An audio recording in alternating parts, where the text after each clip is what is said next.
Sallallahu ala Muhammad Sallallahu alaihi wasallam. Rumah yang tertegak di dalamnya majlis ilmu bertukar suasana menjadi Raudatul Jannah. Beza dengan kita tulis di pintu, rumahku syurgaku. Itu lain tu dah. Rumahku syurgaku. Rancangan TV melodi. Itu tak betul kan? Ni hak Nabi sebut. Bila ada majlis ilmu di rumah tu, di mana-mana tempat saja, Nabi sebut dia sebenarnya Raudatul Jannah. Allah hadirin dikasihi Allah Subhanahu wa taala. Nak pergi Mekah boleh tentu, nak masuk raudah betul tak betul? Mati boleh tentu kubur kita jadi raudah lagi, boleh tentu lagi. Itu sebab Allah tahu gapo ada dalam hati kita. Wal iyadu billah. Tetapi majlis ilmu adalah Raudatul Jannah. Hak jelas-jelas kita dapat, tapi hak ni jarang kita ambil kesempatan. Duduk Mekah siap selfie kat tiang raudah, betul tak? Nak rakyat boleh masuk raudah. Lepas tu tulis bawah, sebenarnya sebelum sempat saya beriktikaf di sini, 2 arak berjaya saya siku. Dahsyat. Bukan senang nak masuk raudah tu kan, berebut orang dia siku kan, baru boleh duduk selfie kat tiang raudah. Kat rumah balik Malaysia ada raudah tambung-tambung, tak mari kan, tak mari, tak singgah, tak lalu. Allah. Jadi hadirin dikasihi Allah, katanya Abdullah bin Mas'ud, kami pun tanya Nabi sallallahu alaihi wasallam. Nabi jawab soalan sahabat. Sahabat baca Quran tak faham, dia tanya Nabi sallallahu alaihi wasallam. Mereka segera, ada kala Nabi cakap sahabat tak faham, ada juga kan. Contoh hadis Nabi kata, Iyakum wa khadra ad-diman, kata Nabi. Sahabat terpinga-pinga, apa Nabi nak kata ni? Hati-hati dan elakkanlah dirimu daripada rumput hijau yang tumbuh subur di tempat buang sampah. Apa maksud Nabi sallallahu alaihi wasallam? Apa maksud rumput hijau subur di tempat buang sampah? Apa ni? Pasma ke? Contoh. Boleh faham tuan? Contoh tu dah. Jadi sahabat kebingungan, apa benda ni ya Rasulullah? Mereka terus tanya kan, ya Rasulullah, wa ma khadra'ud diman? Rasulullah, saya nak tanya ni, apakah Rasulullah maksudkan dengan rumput hijau yang subur tumbuh di tempat buang sampah? Mereka tak tunggu lama, bukan kata seminggu baru hantar WhatsApp. Apa sebenarnya kuliah lepas? Jauh seminggu, orang tak ingat dah tuan-tuan kan. Ni segera, haris, sangat cepat dalam nak memahami agama. Tu sifat orang beriman. Sifat orang beriman. Dan orang yang mempunyai sifat ini yang Allah cerita dalam Quran ialah seorang buta, iaitu Abdullah bin Umi Maktum radhiyallahu anhu. Dia suka follow up Nabi sallallahu alaihi wasallam. Maka hadirin dikasihi Allah, Nabi pun jawab. Bila sahabat tak faham, terus Nabi jawab. Nabi kata, al-hasana fi mambatis su, yakni kalau kamu berkenan dengan seorang perempuan yang cantik rupawan, tetapi dia ni duduk di rumah, yakni membesar dalam rumah yang tidak ada iman, jangan kahwin dengan dia, kata Nabi sallallahu alaihi wasallam. Boleh faham ya? Gi misi bantuan banjir tu, Allah janguknya, contoh tu tak? Kan? Dengan bana tudung pinknya, tu tak? Boleh faham ya? Naik sebuah van tulis apa? Penyayang tu. Ada jadi kerja tengok van tu. Ada kan? Dia panggil skuad penyayang. Kan? Tak aja tengok tuan-tuan. Berat tu. Van ni banyak ni, berkenjah-kenjah Kelantan tu. Banyak. Di Selangor ada, di Shah Alam ada, di Subang ada. Van tu satu Malaysia, van Nissan. Betul kan? Dia tulis kuat penyayang. Biasa kalau lalu van ni tengok comel-comel lah kat dalam. Betul tak? Faham ke tak? Tak aja jumpa. Kan? Maka kalau tengok, kata Nabi, comel sehingga tertarik, ajabatka, menyebabkan dia tu menjadikan kamu takjub. Nabi kata apa? Jangan, kata Nabi sallallahu alaihi wasallam.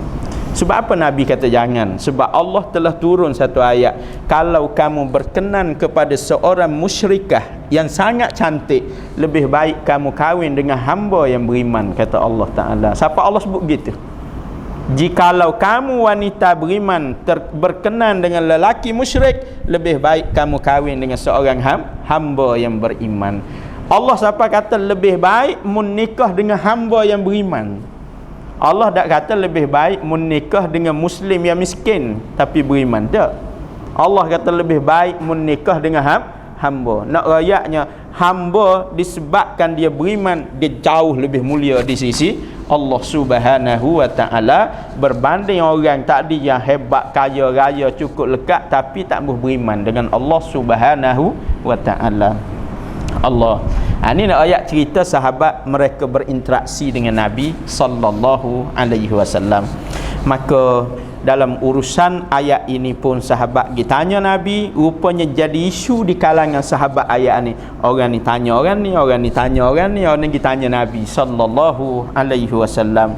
Lalu kata Nabi, sesungguhnya maksud ayat yang kamu baca, wala tahsabannal ladzina qutilu, janganlah kamu menyangka orang yang terkorban, yakni terbunuh di dalam peperangan. Perang yang dimaksudkan dalam ayat ini ialah cerita perang Uhud. Kerana sangat jelas asbabun nuzul ayat ini diceritakan oleh Ibnu Abbas radhiyallahu anhu dalam satu riwayat yang lain yang diriwayatkan oleh siapa? Al-Hakim. Ibnu Abbas kata, tak kala terbunuhnya sahabat-sahabat di dalam peperangan Uhud, Nabi pun sebut mereka ini berada di dalam syurga ruh mereka. Jadi cerita tersebut tak kala mereka terbunuh di dalam perang Uhud, ruh mereka berada di dalam syurga. Apa yang ruh mereka buat di dalam syurga? Katanya Ibnu Abbas dalam riwayat tersebut, kata Nabi sallallahu alaihi wasallam, mereka ini berada di dalam temolok burung berwarna hijau yang mempunyai sarang yang tergantung di arasy Allah Subhanahu wa Ta'ala. Allah ada sarang tergantung di arasy Allah. Dalam riwayat lain sebut sarang itu daripada emas yang mendapat cahaya daripada arasy Allah Subhanahu wa Ta'ala. Mereka makan dan minum daripada syurga, lalu mereka pun bersembanglah di dalam syurga tu, sembang sama-sama dia tuan-tuan. Dia kata apa? Ya laita, alangkah baiknya kalau sama dalam surah Yasin, ya laita qaumi ya'lamun. Katanya ahli syurga, arwah orang mati syahid ni, alangkah baiknya kalau saudara-saudara kita yang berperang bersama kita hari tu ya'lamun, tahu. Kan? Tahu apa? Hal situasi dia duduk dalam syurga. Soalnya siapa nak beritahu? Kan tu masalah. Nak WhatsApp tak boleh, tak ada aplikasi tu. Kan tuan-tuan? Tak boleh tuan-tuan. Nak ambil gambar, nak selfie duduk kat aras ada tuan-tuan. Kan? Maka mereka bercakap-cakap, kata Nabi sallallahu alaihi wasallam. Tujuan apa mereka nak beritahu sangat ni? Cerita ni sebenarnya sama dengan surah Yasin. Nabi adalah mufassir lil Quran. Dia orang pertama yang mentafsirkan Quran. Tujuan dia nak beritahu, Nabi sebut supaya, kata mereka, saudara kita tidak berasa ragu untuk berperang fi sabilillah. Bila tahu keuntungan besar, orang tak akan ragu buka gerai goreng pisang. Betul tak?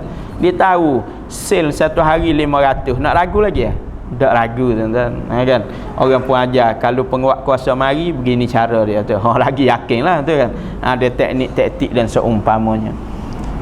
Supaya mereka tidak berasa orang panggil serba salah lah nak berjihad, kata mereka.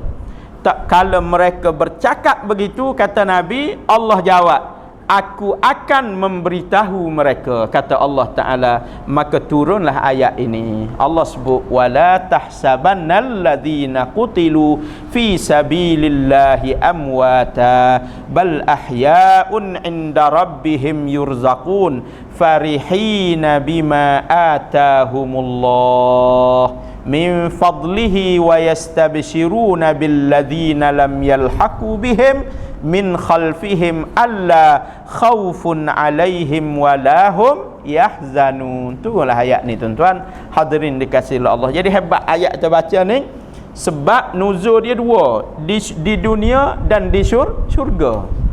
Mati di dunia, sembang dalam syurga, turun ayat ni tuan-tuan hadirin dikasihi Allah Subhanahu wa taala. Nah, ambil ayat ni tampar kat dinding, tukar dengan ayat 1000 dinar. Tu dah. Sebab kita tak cerai dengan bini kita tu kan, bahagia saja tu dah. Naik motor sekali, pergi makan roti canai pun sekali, tapi kat rumah ayat 1000 dinar. Peliklah tu dah. Ayat yang mengajar lagu mana nak bercerai. Betul kan?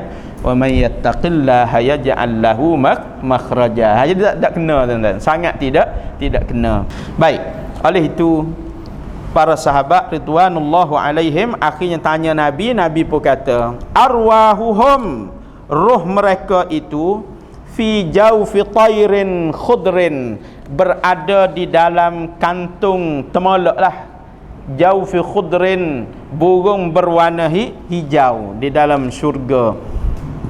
Allah Ta'ala a'lam, dalam syurga ni semua ni hijau.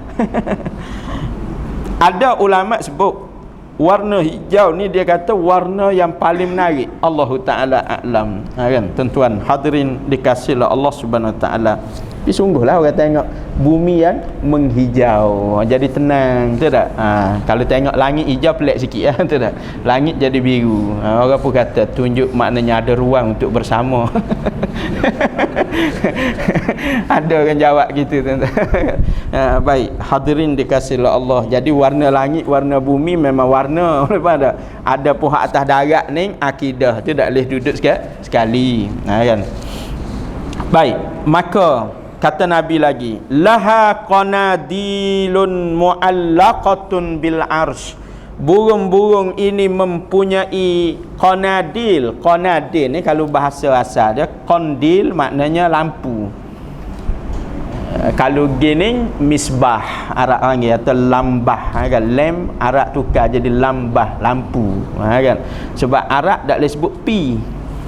Kan. Sebab tu kalau nama Abu Futuh, Arab tulis tulisan Rumi jadi butuh. Betul tuan-tuan. Kalau nama kita Futuh, jangan sebutkan Arab tulis dalam tulisan Rumi, dia tulis dengan butuh. Jadi buruk nama kita. Boleh faham tak? Dia tak boleh sebut pi. Kan. Sebab tu negeri Perak sebut tak Arab jadi Berak. Kan. Betul. Kan. Al-Beraki, ruduh nama, betul tak? Kan. Boleh faham ni? Sebab Arab tak boleh sebut pi. Kan. Baik, hadirin dikasihi Allah Subhanahu taala. Jadi qandil ni lampu. Kalau kita pergi Mekah masih ada Mekah. Jenis lampu yang kaca tu dulu orang bubuh pelita minyak zaitun. Kan. Yang orang bubuh kita piring minyak tu India pakai tu kan. Dia bersumbu saya cucu api. Zaman dulu dia gantung di rumah-rumah, di atap rumah siling tu, dia bakar pelita dalam tu untuk menerangi rumah. Jadi begitulah bentuk sarang burung di dalam syurga, mu'allaqatum bil arsy, dia bergantungan di arsy Allah Subhanahu wa taala. Allah. Tuan-tuan, mudahan apa yang kita bincang malam ni menolak segala keraguan yang orang dah tulis dalam akhbar. Hari tu seorang doktor falsafah lah di sebuah universiti, dia tulis apa? Sebenarnya tidak ada jihad berperang, yang ada ialah mesti mencapai kemenangan. Bengongnya tulisan. Tak perlu perang. Ya, Islam dah ajar lagu ni. Hak Islam ajar kita mesti menang. Lepas tu lagu mana? Nasi tak ada, kenyang ada. Tolong tu dah. Kan, dak ayah makanlah nasi tu, yang penting kenyang. Kan. Munasabah. Tak munasabah dia nulis. Kan. Ni keluar dalam sinar harian.